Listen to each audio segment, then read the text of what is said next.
Hey everyone. Hey everybody. Welcome to another Travel Therapy Mentor video. Tonight we're going to be talking about our recent trip, both our 10-week trip out of the country and then our 2-week road trip after that. Both of these trips were immediately after our wedding. It's been a busy few months. It seems like our wedding was kind of just yesterday and now it's been 3 months, which is kind of crazy. So we're going to recap the trips. I know some of you guys don't come here for updates about our life, but we do get a lot of questions on Instagram about the trips that we go on. Other people want to know about the place we went and know our recommendations and things. So we like to do these videos periodically about our trips. But yeah, now that we're back home, we're going to do a lot more travel therapy specific content in the future. So Whitney's going to introduce us and we're going to get this video shared in our groups. All right. Hey there. For those of you that may not know us, we are Whitney and Jared Kazaza, formerly Whitney Aiken and Jared Kazaza. As we mentioned, we just got married 3 months ago in June.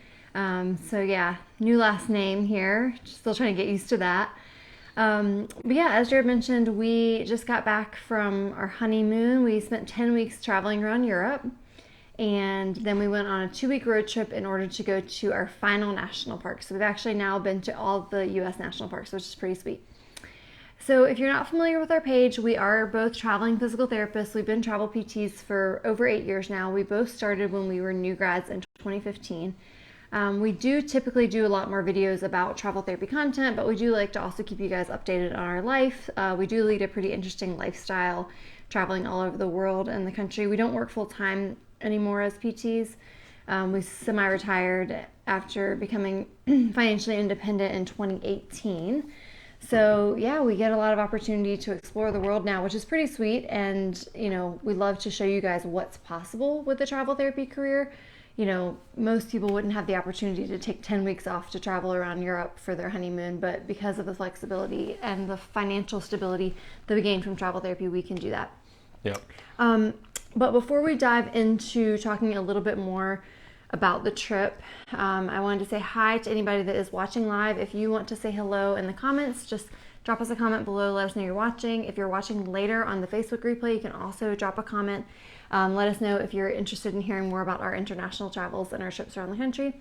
Also wanted to do a couple quick announcements. So we are going to TravCon next week, the Travelers Conference in Vegas. If anybody else is going to TravCon, let us know. Either comment on the video or shoot us a message and let us know if you'll be there. We'd love to see a lot of you guys also at TravCon. If you're not familiar with TravCon, it's the biggest healthcare traveler conference in the country. It happens every year in September in Vegas. So we look forward to going back and seeing a lot of our travel therapy friends and also seeing some of our companies and recruiters that we work with. This will be our 4th TravCon and our 5th time in Vegas. We were just talking about this the other day. First year we went was 2019. We went in 2020. The conference was canceled, but we still drove out to Vegas on a road trip. And then 21, 22, and then now this year. So we feel like TravCon veterans at this point. Yeah, so it should be pretty fun. Although after that, we are definitely looking forward to being home for a few months because we've been traveling a lot. So stay tuned. As we are home in the next few months, we're going to be putting out a lot more travel therapy content. We're also going to be doing some giveaways and some sales and some promotions, especially for PT month, which is in October. So stay tuned for some giveaways and sales coming up for PT month, as well as at the end of the year, we're going to be doing a few giveaways that might interest you guys. So there's 3 different ones. These are the same giveaways we've done the last 2 years. Yeah. So for anybody, anyone watching, anyone listening, you can qualify for one of the giveaways, which is leaving us a review. So the best places that you can leave us a public review would be on our Facebook page or on Apple Podcasts. Unfortunately, if you listen on Spotify or other platforms, they don't really have a great way to leave a review. So you either have to do it on Apple Podcasts or you can hop over to our Facebook page and just leave a review there. We've even had Spotify listeners just go to Facebook in order to leave a review about the Spotify podcast. So whatever works. The second giveaway is for folks that have taken travel therapy contracts with the recruiters that we recommended to them. So if in the past you filled out a recruiter recommendation form or a hot jobs form, or reached out to us on Facebook and Instagram and got connected with the recruiters that we recommended you, if you took a contract with one of those recommended recruiters in 2023, you're eligible for this other giveaway where we will be giving away 5 $200 gift cards. So we'll be giving away over $1,000. So $1,000 for that giveaway and then $100 for the social media giveaway. Yeah, and so far right now, there's only been 50 people that have filled out that second giveaway form. So it's a small percentage of people that are eligible. So there's a lot more people out there that are eligible.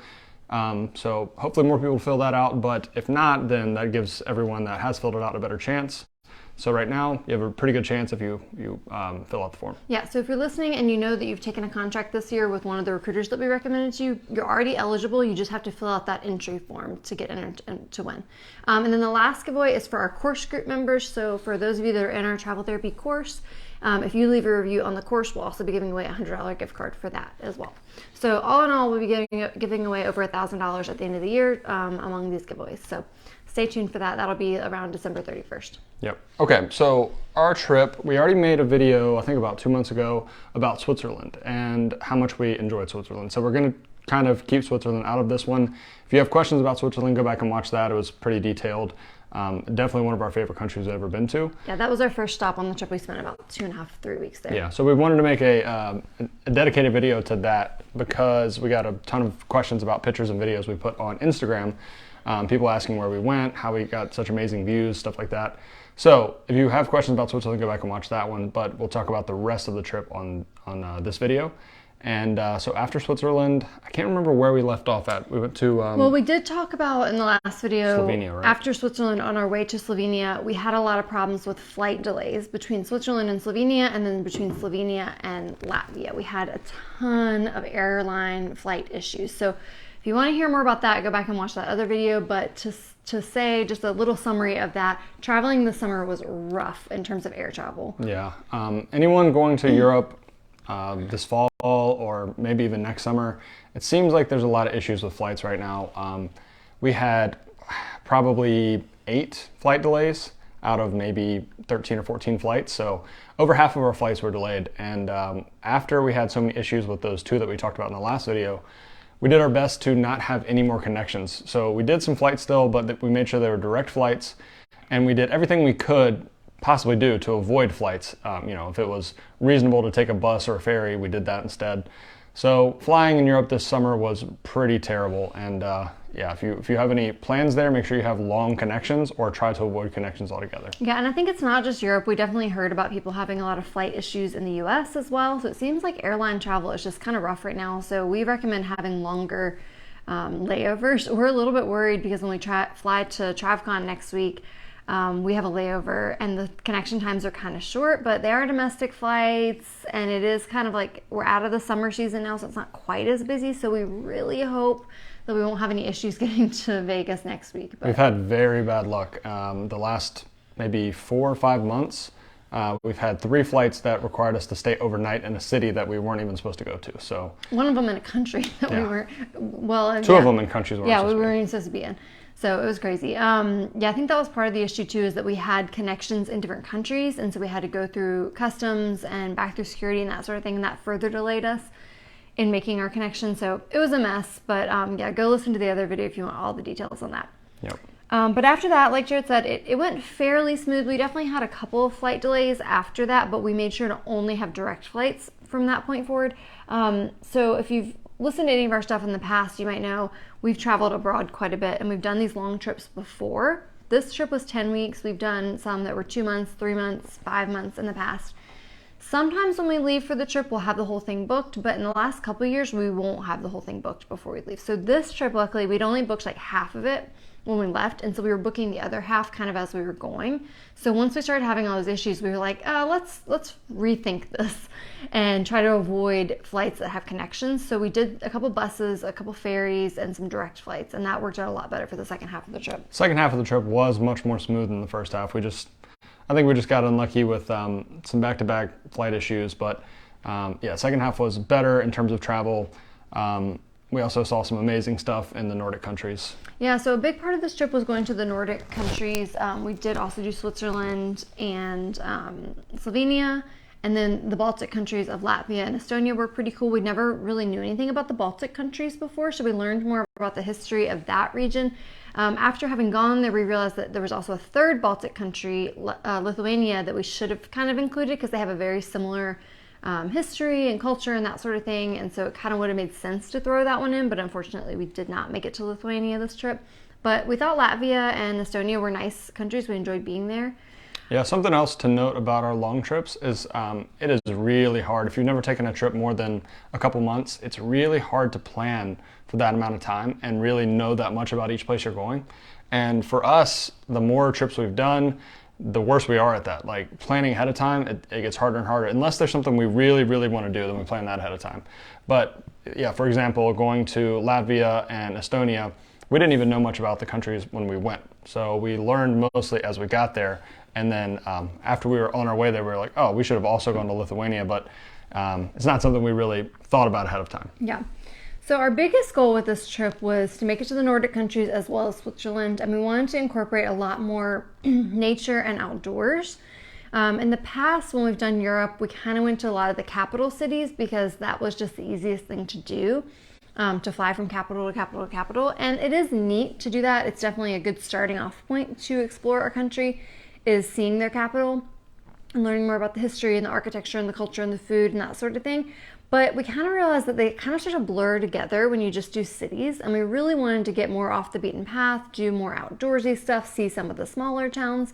So we definitely did do a lot more of that this time, especially in Switzerland and Norway. Yeah, and that was so much better. We've been to almost all of the capitals in Europe, and yeah, they really blend together. There's some things that you remember, museums, some castles and churches, but for the most part, there's not a whole lot that stands out versus doing the hikes on this last trip. I think we'll have memories of that forever. So I think the outdoor stuff is way more our speed. That might not be the case for everybody, but it was much better this time to get outside of cities. And part of the reason we're doing that now versus in the past is in the past we were trying to travel on a budget. And also we didn't really know that much about like getting outside of cities and what it would be like and where places were safe and where they weren't. And now we're much more experienced and we feel much more comfortable doing that, renting cars and things like that we would not have done in the past. So yeah, this trip was probably our best trip so far. And I know we said that about almost every trip as we go, but it's because we learned things along the way. We plan a little better. We pick the things that we really want to do and not just the things that like are tourist things that people say to do.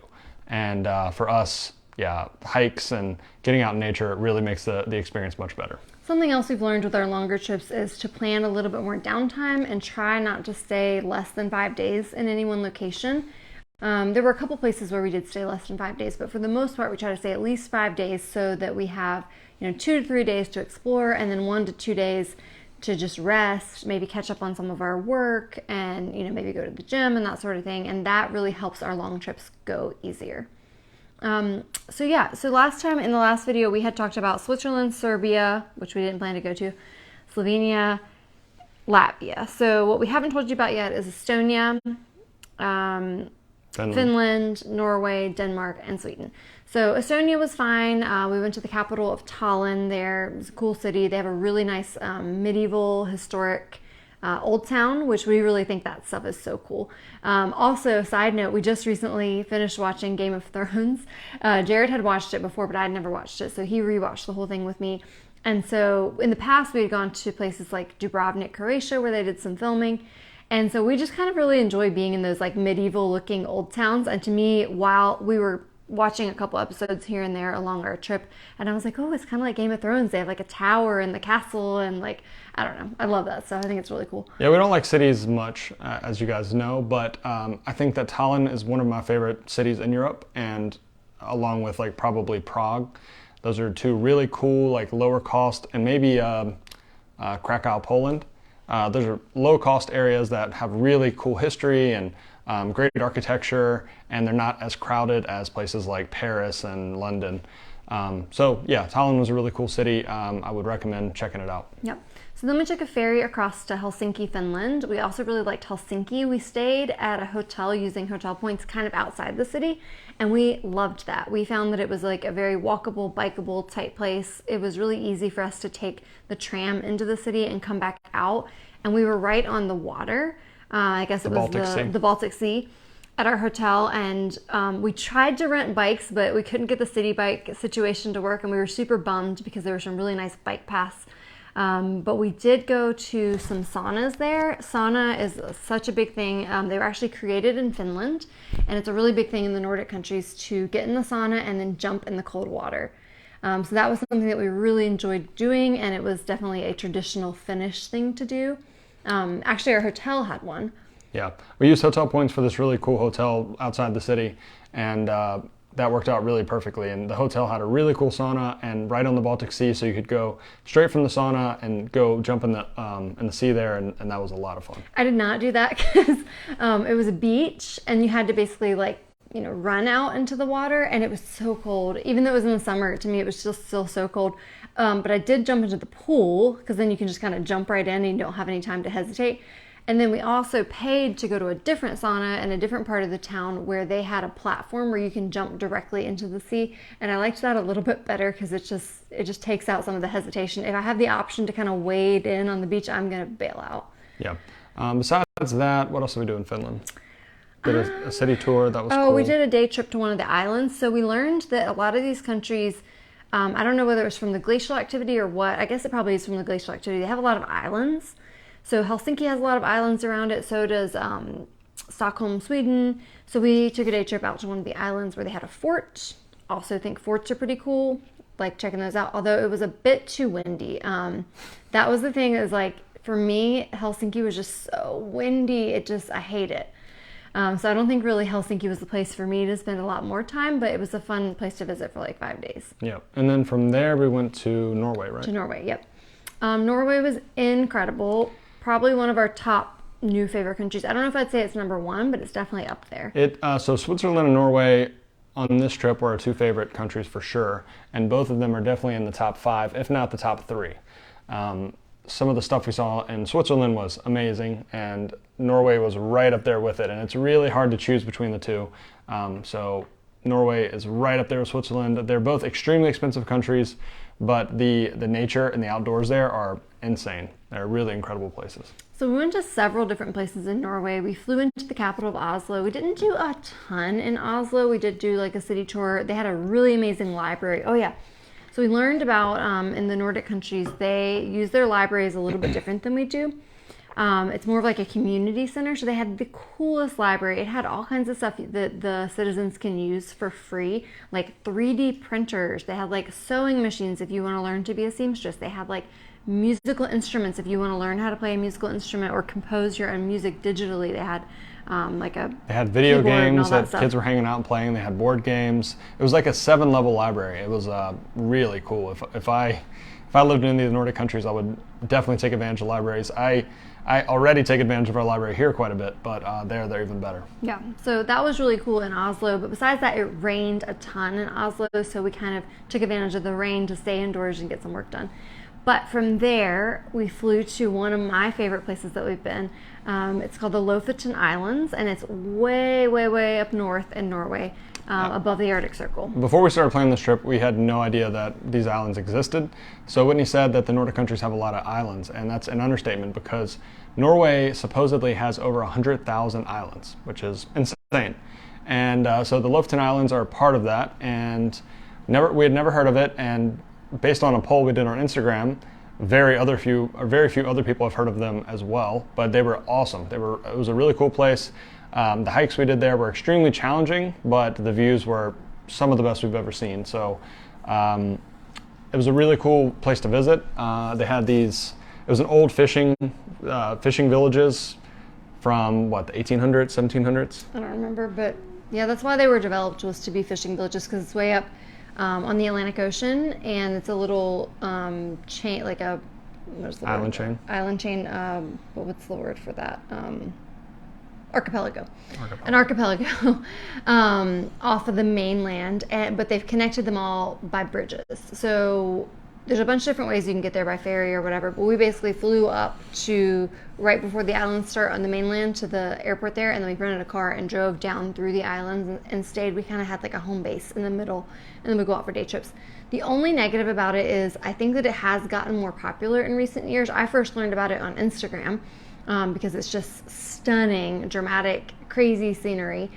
But I think the infrastructure is not really made for tourism. It was made for just some fishermen to be there. And so now you have all these tourists coming in, and there's not enough, the roads aren't wide enough, and there's not enough places to park in all the popular, cute areas.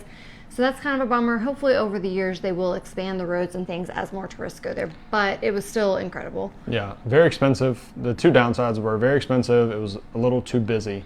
And so driving the rental car, like squeezing by people on these roads was stressful. And we did a lot of driving, like Whitney said. We were kind of we picked an Airbnb kind of in a central location on the islands, and then we took trips each way. So each day we were driving between 45 minutes and 2 hours, and yeah, so it was kind of stressful driving on those roads. And actually we met some people there that were from Slovenia, and they had been going up there for like 9 years, and they said that the infrastructure is already way better than it used to be, which was crazy because I felt like very stressed out trying to pass people on these roads that they're just barely wide enough for two, no lanes or anything, but just barely wide enough for two cars. And yeah, those are the downsides. If you want to go there, I would recommend it, but just be ready. You can't really get around without a rental car, and the driving situation is not ideal. Yeah, but it was definitely one of the most unique places we've ever been. As we were driving around, we were like, it kind of reminds us of Hawaii, but it also kind of reminds us of Alaska. They actually have a pretty mild climate to be way up above the Arctic Circle. Something about the jet stream, I don't know. But The Gulf Stream, I think. Yeah, whatever. So I don't know why, but they have a pretty mild climate. We got lucky. The weather was pretty good while we were there. I know some other folks that are actually there right now, some other travel therapists that we know from Instagram, and they are having pretty like foggy, rainy weather. We had a couple of days of that, but it wasn't too bad. But the really cool part about it is each island just has these massive mountains on it. So you can just climb up to the top of a mountain and you're looking down over all these little islands with other mountains on it. It just looks phenomenal. It was so cool. So highly recommend the Lofoten Islands if you get a chance. Yeah, really beautiful place. Some of the hardest hikes we've ever done, but definitely some of the best views. Short but steep. Yes. So yeah, it was awesome. We also did some sea kayaking there, which was really cool. Yep. So beautiful place. One other thing about Lofoten. Like Whitney said, it's above the Arctic Circle, so that was the farthest north we'd ever been. We've been to Anchorage. We've been maybe halfway up Alaska. To the gates of the Arctic National Park. Yeah, but this was definitely the farthest north we'd ever been. And if you look at it on the map, it's pretty far up there and above the Arctic Circle, which meant that 2 weeks before we had been there, they were getting 24 hours of daylight. By the time we got there, it wasn't 24 hours of daylight, like no sunset anymore, but the sun was setting at like midnight, and then sunrise was at 2:30 a.m.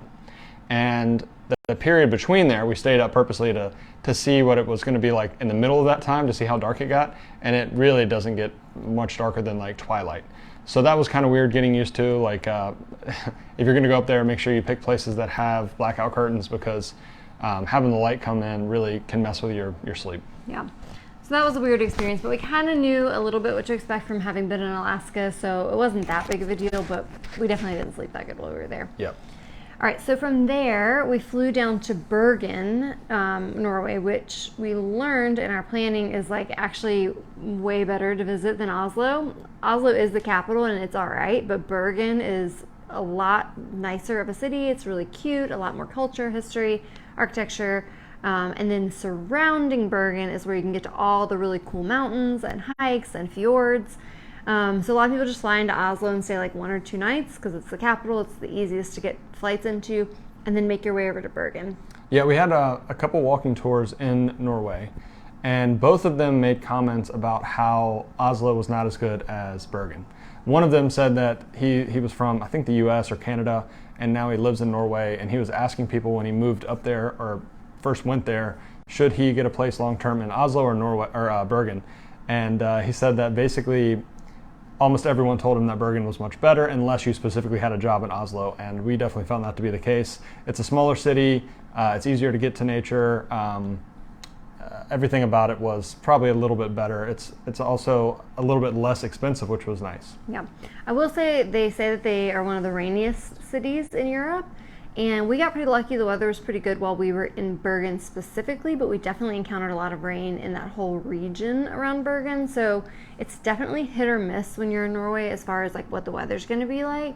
And sometimes it's like, oh, well, you know what, we'll just still go and explore even if it is raining. But the real bummer is when it's very foggy and then you don't get the views that you were hoping for. So we did encounter that a couple times, which is a bummer, but it is what it is. You can't plan the weather, right? Yeah. So we flew down to Bergen from the Lofoten Islands. Narvik was the airport, and rented another car. We were going to take a train or a bus, but it was way easier to take a flight, and it was a direct flight, so we didn't have to worry too much about delays. And so rented another car, and then we drove all around that region for like a week and a half, something like that, 10 days.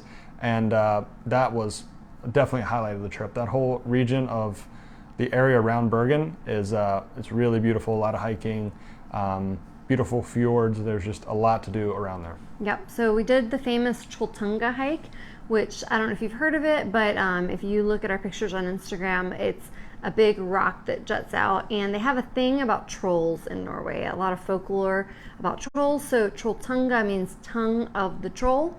So they talk about how the trolls live in the mountains, and it looks like a big tongue, and you hike up to it about, I don't remember how many miles. I think it was like 12 round trip. I think it was like 12 or 13 round trip. So you hike up to it, 6 or 7 miles, and then there's a big rock that sticks out, and it's actually very touristy. You have to wait in a line for like 45 minutes just to get your picture taken on the rock. But luckily the picture is epic, and it was worth it. And luckily we had perfect weather on that hike. Up until the end, we got caught in rain in the last hour, but like the actual pictures, just the bluest water you've ever seen, gorgeous. So something we found out too about that, if you're planning a trip to that Bergen area, I think the top thing to do probably is Trolltunga, and definitely recommend it. It was a little busy, but the best part about the whole hike was not the troll tongue, but going past that part, because everyone basically does the hike to get the picture on the tongue of the troll. But you can hike like another mile, and that part, there was no one. We saw 0 people when we hiked up that way, and we got even cooler views up there. There were some rock formations that you can stand on and look out over the water, and that was really awesome. Maybe definitely in the top 3 views or landscapes that we saw on the entire trip. So that was much more worth it than like you have to get a picture on the tongue, but once you're done with that, go further up, and it was awesome. Yeah, so we definitely got some epic pictures from there. You can check them out on our Instagram, and we'll reshare some of them later on too. Other than that, we did some other hiking. What else did we do down there? Did that fjord tour. Oh yeah, we did a boat tour on it's called the Granger Fjord. I'm not pronouncing it right. We definitely saw a lot of fjords when we were in Alaska and also in New Zealand. But Norway really takes the cake on fjords. I mean, it was just fjord after fjord after fjord. We went to a fjord museum and learned more about the way that they were formed over millennia from the glaciers. That was really neat. I think glaciers are probably one of the most fascinating natural features in the world. Like, they're just amazing. So we've learned a lot about that over the years, and what it can do to the landscape and create these dramatic valleys and mountains is just stunning. So highly recommend Norway for that, especially that Bergen kind of region in the southwest part of the country. And the drive, if you do go there, it's definitely worth it to rent a car, drive around. It's hard to get to any of the hikes without a car. There's not many buses or anything. The roads are also very narrow in that region, depending on where you're at. Some places it's like highway, some places it's roads with no lines, very narrow. But even just the drive itself, we saw so many incredible things. Like, we've seen a lot of glaciers, but this is probably the easiest that you can get to a glacier. You can part of our drive, we're just driving through the mountains, going through tunnels and stuff, and you come out and there's a glacier that's probably a half a mile in the distance that you could just park your car and walk out to. So we've never seen anything like that.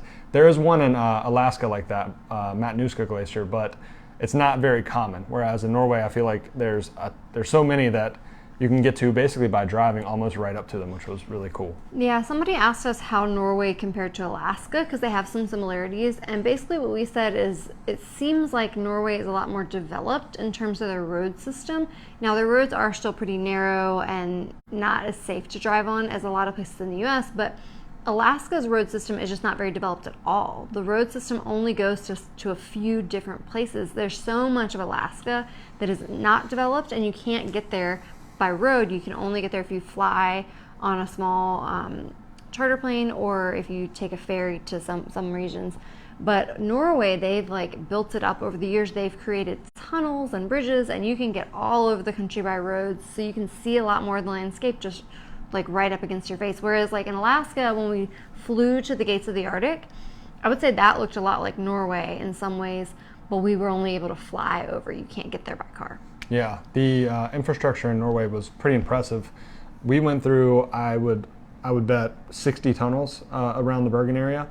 They go through the mountains because in the winters you can't really go over these passes anyway. So very few of their roads actually go into the mountains. A lot of them go through, and some of the mountains are massive. One of the tunnels we went through was like 12 miles long, and they're working on a tunnel now that I think is over 20 miles long through mountains. So it's very developed, which that really gives you an advantage over some of the stuff you can do in Alaska, where you're a little bit more limited, at least in terms of what you can drive to. So all in all, we really loved Alaska. Our time there was amazing, but we think that Norway is probably even better than Alaska in terms of what you can get to, the hikes, the views, everything. It was really awesome there. Yeah, we loved it. And so when we were trying to think back to like, well, did we like Norway better than Switzerland? I think the thing we liked about Switzerland a lot is that their train system is really developed. So you can get around Switzerland very easy by train, which you don't have to rent a car. So much more relaxing as a tourist because you don't have to worry about driving the car yourself, having a wreck, narrow roads, where to park, all that. You can just hop on the train in Switzerland and just sit back and relax, and they'll take you there. And the trains even go to like some of the best hikes. You can just get off and you're right there at the trailhead. Yep. So that part was really nice about Switzerland, but Switzerland is like, I don't know, a tenth of the size of, I'm not sure, probably even less than that of Norway. So that's part of it, is it's a very small country, so it can be more easily connected by trains. Yeah, and the train system is expensive, but when you consider the fact that in Norway, if you're going to go anywhere outside of Bergen or Oslo, you pretty much have to rent a car. The car rentals are expensive, so when you're comparing like a car rental to train travel, we much prefer trains. One, they're a little bit cheaper, even though it is still expensive. It's cheaper than renting a car. And two, there's just like less to worry about. Parking, where you can park, where you can't, driving on the roads. There's just a lot of uncertainty. So they were very comparable. They're both amazing countries, highly recommend, but I don't really know if we can pick a favorite between the two. Yeah, I would say if you love the outdoors like we do, you should absolutely try to make it to Norway and Switzerland at some point, but they are very expensive. Very expensive. Save it for when you have money. Right. Okay, so obviously we loved Norway. So then after we got done with Norway, and we did a lot in Norway, spent almost a whole month in Norway between like 3 different regions. After that, we still had Denmark and Sweden. And to be honest, we were very tired. We hiked a lot on this trip. Switzerland, we talked about in that video, we hiked a ton, more than we've ever hiked in any length of time. Norway was very close. The hikes were even more challenging in terms of like elevation gain over various distances, and we did a lot of hiking there. So yeah, we were pretty tired by the time we left Norway, and not only the hikes, but like we were moving around a lot. I say that most of the time we try to stay 5 days or more, but in Norway there was so much to see that some of the places we stayed 1 night or 2 nights or 3 nights, and so we were hopping around a lot, which really makes you very fatigued. So at this point we'd already been traveling for over 2 months, and we just got done with Norway, and we were like, okay, well I guess we're gonna go to Denmark and Sweden, which is such a bummer that like we kind of felt that way, because those are 2 incredible places as well, but we were just kind of like tired at that point, and so I don't think that we appreciated Denmark and Sweden as much as we would have if we'd gone in a different order. Yeah, I think so too. If we had started in Copenhagen and Stockholm, it would have been much better, but I will say that Copenhagen, it was a cool city. I don't think we'd go back there. There's some cool stuff to see, but Denmark in general is a small country. There's not a lot of outdoor stuff. I mean, of course you can go to the water, you can ride your bike, but there's not a lot of mountains in the country, so there's not a lot you can do in terms of like, there's no glaciers, there's no really cool hikes or anything like that. So Denmark wasn't really our favorite country for sure. In fact, one of the days that we were in Denmark, we took a day trip to Sweden. Yeah. We like went across the water and went to Malmo, Sweden, because they're right across the channel from each other. And Denmark was so busy and so crowded, and Malmo wasn't. We were like, you know what the best part about Copenhagen is? Malmo, Sweden. Which is, I mean, I'm sure it's a disservice to Copenhagen. Copenhagen's pretty cool. I mean, it had a lot of like foodie stuff and a lot of history, you know, whatever. But like, just to be honest, like it wasn't our favorite. Yep. And then Stockholm, same kind of thing. We stayed in a really interesting place in Stockholm, a little bit outside the city, which was nice. There was a lot to do in terms of cities. But again, around Stockholm, and we didn't go too far into Sweden. Like, our opinion would be much different because Sweden is a big country.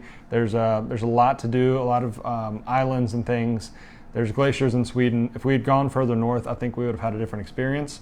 But we just stayed mostly around Stockholm, so we didn't really love it as much as Norway or Switzerland. Yeah, I think when we kind of came down to it, we were originally going to do 10 days in all the Nordic countries. We had about a little more than a month, so we were going to do 10 days in Finland, Sweden, Norway, and Denmark. But once we learned how much cool outdoor stuff there was in Norway, we decided to take time away from the rest of them to put more time in Norway, which I'm glad we did, but that kind of left us with more or less just going to the capitals of Finland, Sweden, and Denmark, which again, we said like, that's not really us. We probably shouldn't have done it that way. And I just thought, well, we'll do day trips outside the city to see a little bit more, but still we didn't get quite the same experience in Sweden. I would definitely give Sweden another chance because I've heard really good things about Sweden. But we liked Stockholm, and we went to some cool museums there. We went to a Viking museum, learned a little bit more about the Viking history, and we went and saw this really cool ship, which I was not excited about the ship at first. I was like, what? Why do I need to see a ship? Like, it's just a ship. But this particular ship, it's called the Vasa ship, was pretty incredible. So it was built back in the 1600s. 1600s, yeah. And it was supposed to be part of a fleet of warships. It was a wooden vessel. Huge. Huge. Like, you think of 1600 era ships, I think of like small little boats, but this was a huge ship. It was a massive warship. It was supposed to have cannons on it, or did have cannons on it. So anyway, they built it in a hurry to get it ready for some battle, set sail, got out into the bay, and got like not even far away enough that they, like, the people from shore could still see them, and it sunk. It sunk, and it's a massive ship. In 1600s, they couldn't do anything. Some of the crew died. I think it was a ship that could handle like 300 or 400 crew, so a big ship. And some of the crew died. It was about 100 feet under the water. And so basically what happened was the water's very cold, and in Sweden, or around Stockholm, the water is brackish. And that means that wooden vessels, there's a certain type of worm that like digs holes in wooden ships in the ocean, but they can't survive in that brackish water. And because of that, the ship was extremely well preserved. And it stayed under the water before they could figure out a way to pull it up for 330 years. And when they pulled it up, it was almost entirely preserved. It's really, really well preserved. You can see exactly what it was like. It's inside a museum now. It was pretty insane. It was pretty insane. I was a skeptic, but we go inside this building. It's like a 5-story building, and they've got a ship inside this building, a 4-story tall ship, fully intact the way it was built. It was pretty cool. It was cool. So that was one of our highlights. The most well-preserved ship from that time period in ever. Existence. Yeah. So that was actually kind of cool. So we definitely saw some cool stuff in Sweden. We would definitely recommend that you do visit Stockholm, that you do visit Copenhagen. I would just say by that time of our trip, personally, we were a little bit ready to come back home and, kind of wrap up our trip. So we did. And no matter what order we would have done it in, though, I think no matter what, we would have enjoyed Norway the most. So. Yeah. If you're going to spend time in the Nordic countries, I would recommend spending more time in Norway than the other countries. But we should have given them maybe a little bit more of a chance, a little bit extra time, maybe a stop further away from the city would have been better. Yeah. So overall, it was a fantastic trip. It was definitely one for the books. We had saved a lot of really cool places for our honeymoon because we've been in the past to some other places. Obviously, we've been to more than 50 countries, and we had been saving some of these for a time later on, and that time finally came, and I was like convincing Jared, like, well, it's our honeymoon, so we can splurge on like these more expensive places, and we definitely did. They were very expensive. I'm going to write about it. I've already written about how much we spent in Switzerland, which was a ton, but the rest of the trip was also pretty expensive. I think this is probably going to be, on a daily basis, the most expensive trip we've ever taken, and every single trip seems to get more expensive, and it's a part of that is because we've saved more of the expensive places for later because we knew we would earn more, save more over time. Yeah. So stay tuned. We'll be putting out some detailed articles. If I know a lot of people reached out wanting to have a specific overview of our Norway itinerary. I'm going to put out a specific article about Norway, and then we'll do a full overview of the whole trip if you're interested in some of the things we did. We usually put these articles on our personal blog, which is fifthwheelpt.com. So for those of you that are interested in learning about like our specific itineraries for international trips, you'll find them on fifthwheelpt.com under international travel. Yep. So then we got back home. We had like 3 days at home, and then we left on a road trip. And we would not have planned it that way because we knew we were going to be tired. We've done long trips like that before. We know how it is when we get home. We're ready to be home. We're ready to sleep in our own bed and eat more normal food that we can cook ourselves. We knew that was going to be the case, but we were on a little bit of a timeline because our last national park that we needed to get to is in the middle of Lake Superior, and the ferry that runs to the island closes at some point in September. So we pretty much we got back at the end of August. We had to get up there pretty quickly, had to book the ferry ahead of time, and to get to that national park. So we would not have planned it that way, but that was just the way we had to do it. Yeah, so for those of you that may have been following us for a while, you might remember that we've tried to go to this national park before. It's called Isle Royal. We've been calling it Isle Royale for many years because it has an E on the end, but when we got to the national park, they told us that it's pronounced Isle Royal. We tried to go in 2020 on our road trip, found out the ferry was closed because of COVID.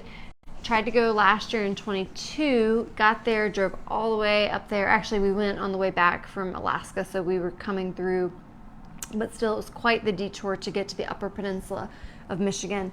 The part on the west side of Michigan was closer to like Wisconsin and Minnesota, that part of the upper peninsula. So we went way out of our way, drove all the way there.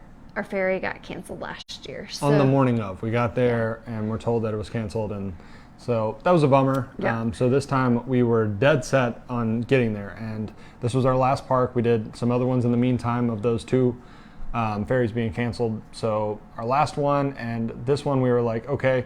Part of the other reason that we wanted to get up there as soon as possible is if there was some sort of weather event or an issue with the boat or whatever, we were going to stay there as long as we need to stay there to get on the ferry and make Very determined, yeah, because I think they finished like middle of September, so we were like, okay, if we go on like September 1st, or I think it was like August 28th, if we go right at the end of August, even if it gets canceled, we'll stay. We'll have nothing on the books, we'll just stay for a whole week if we need to get there.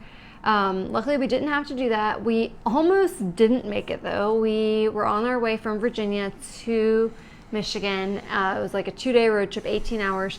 And on the second day, we started having car trouble. Yeah, about an hour into our second day, we had to drive 8 hours or 9 hours that day to get to the place where the ferry leaves out of, Copper Harbor. And the car started having issues, and we were like, wow, this is just cursed. We're never going to make it to this park. We should just give up. But luckily, it was just an issue with the battery. We got it fixed, got back on the road. We made it up there. So against all odds, we made it to the park. Yep. And but that wasn't the end of the saga. Yeah, so we, thank goodness we made it. Especially, we also were planning this time to go with a couple friends that were meeting us up there. And so we were like, gosh, they're going to like go without us. We're not going to make it. But we made it. We got there with them. The ferry that morning, we were like, we just knew something was going to happen. We just knew it was going to get canceled. So even once we checked in for the ferry and we were about to board, I still didn't believe it, but yes, we did board the boat. We did get there. 4-hour ferry ride. Wouldn't you believe, like, Lake Superior is so big that we took a 4-hour boat ride across Lake Superior to get to this island where this national park is. So we got there. It was awesome. This time, because we were going with our friends who have more camping equipment than we do, we planned to stay overnight and camp. Whereas in the past, the 2 other times that we were going to do it, we were just going to go as a day trip, where you ride the boat for 4 hours, stay there for 3 hours, then ride the boat back for 4 hours. And so this time we actually had a way better experience, which I'm really glad, because, before when we were just going to do it as a day trip, I don't think we would have had as cool of an experience. Yeah, I was really glad we camped. It worked out really well. We got to do a couple different hikes, and we saw a moose on the island. That was really cool. Apparently pretty rare to see a moose. And but on the day that we were supposed to leave, we get up early, we went hiking, we came back, we have all of our stuff packed up, we're ready to get on the ferry to leave the island, and the ferry's canceled that day. So we ended up having to stay an extra day. So pretty much it is very difficult to get to Isle Royal. Either to get there or to get off the island, and every single time out of three attempts now, there's been an issue. So if you're going to go there, be sure to save some time and to take extra stuff in case you get stuck on the island, because apparently it happens fairly often. Yeah, and I will say we learned that it happens more often late in the season. It has something to do with when it starts to get a little cooler. It affects the tides more. It affects how choppy the water is. And every single time we tried to do it, we tried to go at the end of August. And so I think if you go in like June or July, it's a little bit better, and they don't have to cancel the ferry quite as often. But 3 times they basically had to cancel the ferry in August for us. Well, 2 of them were weather related. So luckily, again, we had planned for delays, so we were okay with staying an extra day. But you really would have been up a creek if like you couldn't stay an extra day. You're just stuck there. But luckily, they have a lot of facilities. Yeah, they have a restaurant, and they have like a little place that you can, like a cafeteria that you can get food. They've got a store with drinks and stuff. So they've got fresh water. They have showers, and they have drinking water if you need it, and they have laundry if you need it. So they have a lot of supplies if you need it. It wasn't the end of the world by any means, and we tried to look at the bright side. I mean, our last national park, and it was a really cool experience. We got to stay an extra day, so everything turned out really well, and really wouldn't change anything now. It would have been good to have planned for 2 days and had two nights there, and not have it just like as a surprise when we're ready to go, but it still worked out fine. Yeah, excuse me. So yeah, we had a great time, and it was a little bit anticlimactic when we got there, because I think a lot of people don't finish their journey in Isle Royale for all the national parks. A lot of people finish in the harder ones to get to, like the Alaska ones. Alaska, the American Samoa. The Virgin Islands, one of those. So had we finished on one of those, I think it would have been a little bit, they would have expected it, but because it was Isle Royale was our last one, it was a little underwhelming in terms of like, the park rangers really didn't care at all. Yeah, we like went into the position and we were like, it's our last national park, and the park ranger was just like, cool. Yeah, we were pretty excited because this is our 3rd attempt to get to the last park, and so I don't know. It was a little underwhelming, but it's fine. Yeah, it was funny because when we went to American Samoa, that was like our 3rd to last one. They were expecting it to be our last one because I think it's a lot of people's last ones. They were like, is it your last one? And we were like, no, we still have 2 more. And they were like, oh, okay. Yeah. But yeah, it was cool. It was awesome. So yes, at this point we have been to all of the U.S. national parks, unless they add more, which they do sometimes, in which case we'll, have another adventure to go on to go to more. But yeah, it's been pretty fun trying to go to all the national parks. We basically went to the majority of them in the last 5 years, 4 years. Really the last 3, 4 years. 4 years? Yeah. 19, yeah, from 2019. Before 2019, we'd only ever been to like 3. Before COVID, we'd only been to like 10. So a lot of it was from COVID on that we've been to almost all of them. Yeah, so it was an awesome journey. I know that a lot of you are probably also considering going to all the national parks. We loved it. We are going to try to put out some more content about that in the coming months. Maybe probably article, reels, talking about what are our favorite ones. It's extremely hard to rank them. We started out probably our first like 40. We were keeping like a ranking. Each new one we would go to, we try to figure out where we think it would go. And then we got to the Alaska ones, and they're just, all of those are so unique that it's extremely hard to rank them. So we'll do our best though. We'll try to like come up with a top 10 or something and write about them, and try to put out some more content on that. I know a lot of people, a lot of travel therapists specifically, are very interested in trying to go to all the national parks because you're already traveling around the country, and national parks are some of the coolest places to go in the country. It's very subjective though. I will say, we really love mountains. We really love glaciers. We really love that kind of scenery. So a lot of our rankings are going to be more of like the mountainous places. If you're somebody who really likes the desert or you really like the beach, your ranking might be a lot different than ours. Some people might say the Virgin Islands is the absolute best. And we're like, the Virgin Islands is beautiful. It's got beautiful beaches and they've got mountains and things, but like, it's not the same as Alaska. Yeah. It's not the same as North Cascades. It's not the same as Yosemite. So yeah, it's very subjective, but all in all, we got to see a really good overview of all the different landscapes in our country. It's such a beautiful country and a lot of variety. Yep. From going to the national parks. Yeah, that was a really cool adventure. I'm glad we did that. And now we have to figure out something else to do. Maybe the state parks. There's probably 1,000 state parks, so that would keep us busy for a while. We just went yesterday to a friend, had like a little wedding reception, post-wedding type reception at a state park in North Carolina, and we were like, gosh, there's just so many state parks that we haven't seen. And once we settle down a little bit more, we are going to be hoping to have a family in the coming year or so, and we'll probably be spending more time at home in Virginia. We definitely know that there's like still a lot of stuff close to home that we haven't seen and done, like in West Virginia, Tennessee, Virginia. So still so many more amazing things to see and do, but we've had a really fun adventure seeing all the national parks.